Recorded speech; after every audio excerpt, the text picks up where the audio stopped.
দেখো কত কুল পেরেছি আমরা গাছ থেকে, সরি আমার বনু পেরেছে, আমি কুড়িয়েছি। এই যে কোচ ভর্তি করে, অনেক ছোটবেলাকার কথা মনে পড়ে গেল। খুব সুন্দর একটা টেস্ট। না না, তুই যে কুলটা দিয়েছে সেই কুলটা আমি খাচ্ছি না, অন্য একটা কুল ছিল, দারুণ টেস্ট। এখন আমরা ধনিয়া পাতাতে মেখে খাবো। চলো কুল মাখানো যাক। চল চল চল চল। তোমরা তো শুনতেই পেলে, বোন ওদিকে তাড়া দিচ্ছে, ওকে কুল এখনই দিতে হবে।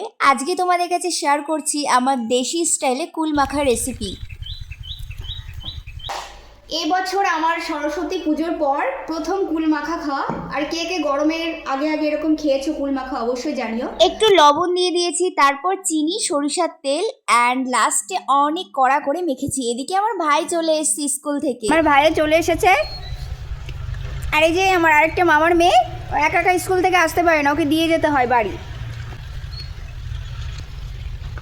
দারুণ টেস্ট না?